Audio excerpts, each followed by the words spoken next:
My name is Tiana, and I've been married to my husband Owen for 15 years. Those years have been a constant whirlwind of stress and exhaustion. The main culprits? My self-centered mother-in-law, my opportunistic sister-in-law, and my utterly useless husband, who has never lifted a finger for our family. It all started when my father-in-law, Connor, decided to run his CPTA, Certified Public Tax Accountant, office from his home. My mother-in-law, Alexis, pushed for us to move in, saying, "With your bookkeeping skills, you'd be a great help. Since you'll be home anyway, you can also handle the housework right." That was just the beginning. Before I knew it, I was not only managing the office work, but also doing all the cooking and cleaning. Meanwhile, Alexis spent her free time shopping and dining out without a care in the world. Her favoritism was obvious. She treated my sister-in-law, Bellamy, like royalty. Bellamy lived an hour away with her husband and kids, but visited every weekend. She always informed Alexis in advance, who would excitedly assure her, "Leave the kids to me." Bellamy, of course, took full advantage, responding with a casual, "Great, we'll be there tomorrow," without ever considering if we had plans. And what happened when she arrived? She dumped her 3 boys on me while she relaxed, acting like she was a guest in my own home. My daughter and I were left to handle everything from cooking to babysitting, and let me tell you, those boys could eat like an army. It was overwhelming. If I ever asked Bellamy to help with meal prep, she would sulk and say, "Seriously, you expect me to work on my day off?" When I pushed back, explaining that I had other responsibilities and was short on time, Alexis would jump in. "Are you looking down on Bellamy just because she's a housewife? Let her unwind when she visits. You're being so rude," she scolded. "Exactly. Being a housewife is tough." "Mom, you're so kind, understanding," Bellamy would say, flashing a smug smile while holding Alexis's hand. Every time she left, looking so pleased with herself, I seethed with anger. Just when I thought the stress was going to give me a rash, Owen made things even worse. When I complained about Alexis and Bellamy's behavior, he dismissed my feelings completely. "Isn't housework your responsibility? You handle it fine on your own. So why are you whining for help now? You just want to push your duties onto someone else. Besides, why should I deal with my sister's family? That's your job as the wife. If you don't like it, we can get a divorce. But do you really think you can manage on your own without any real qualifications?" He smirked, as if daring me to challenge him. The man I once thought I married for love had grown cold and indifferent. The honeymoon phase had long since faded, and he resented how much his father valued my skills. Jealous fool. I wanted to scream, but instead, I stayed silent. "I'm busy studying for my exams," he muttered, shutting down any further conversation. Owen dreamed of inheriting his father's CPTA firm, but he kept failing the exams. I wanted to throw his words back at him. "You don't have any qualifications either," but I held my tongue. I knew the job market was tough, and my bookkeeping skills alone weren't enough to support myself and my daughter. So I told myself, "Not yet. The time will come." The only reasonable person in the household was Connor. He didn't interfere in family matters, letting Alexis rule the house, but professionally, he was admirable. Unlike Alexis and Owen, who only used me, Connor recognized my potential. He took the time to teach me the business and even encouraged me to become a CPTA myself. That became my lifeline. Having a goal made it easier to endure everything. I studied whenever I had a spare moment, passing my CPTA exams one by one. The day I finally earned my certification was unforgettable. I felt true joy for the first time in years. With my experience, I officially became a CPTA and an integral part of Connor's office. Owen, of course, hated it. He grew more distant, despising my success.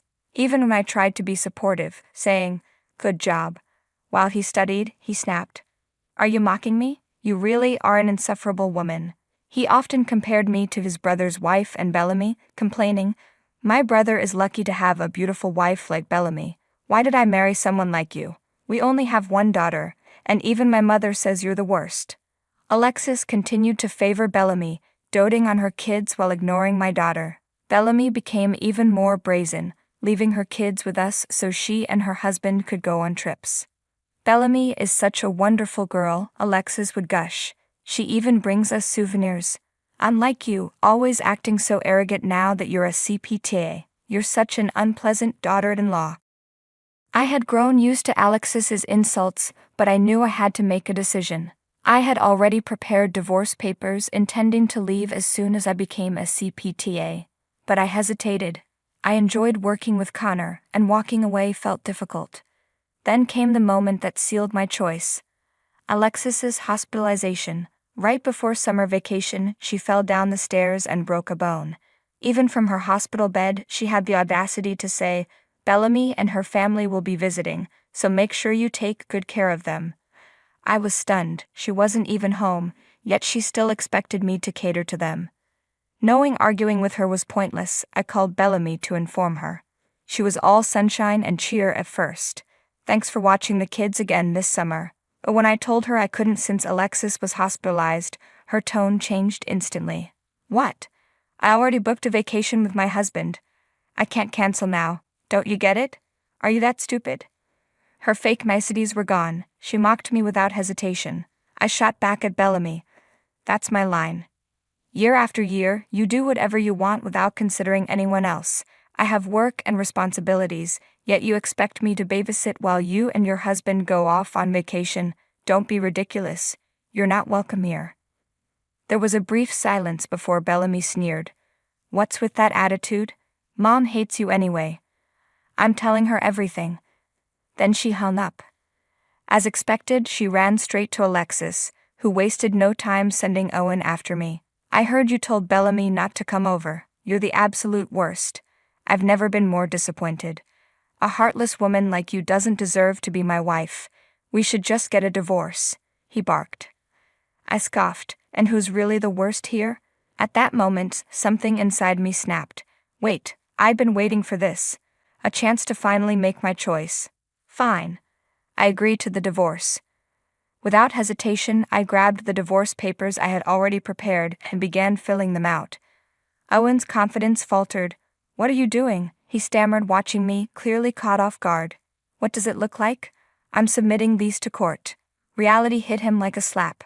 Panicked, he bolted from the room, shouting as he left, "Even if you beg and cry later, I won't take you back." I didn't beg. I didn't cry. Instead, I went to see Connor. I explained everything, and he simply sighed. "I'm sorry for all the trouble you've endured." I had never blamed him, even though he had never stepped in to defend me. "All I can do now is wish you well on your new journey," he added sincerely. Maybe he felt guilty for standing by while I suffered. Since Owen refused to discuss the divorce like an adult, Connor stepped in, helping with the property settlement and child support arrangements. By the time everything was finalized, 6 months had passed. I was in the middle of setting up my own private CPA office when a message from Owen arrived. Connor had been hospitalized. The diagnosis? Terminal cancer. I rushed to the hospital, where I found Owen, Alexis, my former brother-in-law, and of course Bellamy. Alexis greeted me with an all-too-sweet smile. "Oh, Tiana, it's so nice to see you again. With Connor's health declining and the office in crisis, let's not hold on to old grudges. Come back to us." Owen, in a pathetic attempt to sound magnanimous, chimed in, "If you apologize, I'll forgive you. You can come home." I nearly laughed. "No, thank you. I'm just here to visit today." Bellamy, unable to contain herself, snapped.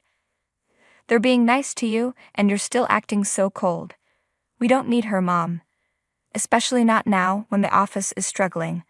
At her words, the color drained from their faces. "Ah, so that's what this was really about." Connor, who had been silently observing, finally spoke. "Enough. You're only realizing her value now? How pathetic." Owen, desperation creeping into his voice, turned to his father. "But Dad, what's going to happen to the office? How are we supposed to live?" Connor looked at him with sheer disappointment. "You're over 40, whining like a child. That office is your responsibility now. Tiana is no longer part of this family." "But the divorce shouldn't count. Tiana needs the office too. Who else would hire a woman like her?" Owen protested, still in denial. Connor let out a weary sigh. "Tiana is doing just fine on her own. She has plenty of clients who rely on her. She is a fully qualified CPA. You still haven't passed half the exams." Owen fell silent, unable to argue. Connor had known all along. Maybe he was relieved that I had moved on. He had even spoken to my former clients and made arrangements to help me establish my office. Watching Owen flounder, Alexis quickly changed tactics. She tugged at my sleeve and whined, "Tiana dear, I think we can rebuild our relationship. My leg hasn't fully recovered from the injury, and I need help with rehabilitation. Managing the house has been so hard for me. Please come back." I raised an eyebrow. "Why did you ask Bellamy?" Bellamy immediately recoiled. "I'm busy with housework. I don't have time for that." Alexis looked at her shocked. "Bellamy?" Bellamy crossed her arms. "I'm not taking care of an old woman. I hate that stuff." Connor burst into laughter at her blatant selfishness. "My wife spoiled you rotten, and yet you dare call Tiana cold-hearted. I don't even want to look at you anymore. Get out," he ordered. Bellamy turned pale. Connor then turned to Alexis. "You were a fool. You pampered a useless daughter-in-law and drove away the one who was capable and reliable. Why don't you ask her to take care of you now?" His sharp words left Alexis speechless. As I stood there, processing everything, Connor gave me a small smile. "When your time is running out, you stop holding back your words." From then on, I continued to visit him in the hospital. Meanwhile, Owen struggled to keep the office afloat. In the end, he was forced to shut it down. Finding a job at his age proved difficult. Alexis's condition worsened, and she was no longer able to go out or handle housework. She relied on Owen, who, unsurprisingly, was incapable of managing their home. Their once pristine house fell into chaos. Bellamy? She never set foot in that house again. Her husband, disgusted by the way she rejected his mother, became distant. The warmth in their home had long since faded. One day during one of my hospital visits, Connor chuckled. "My wife still complains about you being a cold daughter-in-law." I wasn't there for his final moments, but I did get the chance to thank him. The best thing I can do for him now is honor the professional relationships he built and continue the work he entrusted to me. And so I move forward.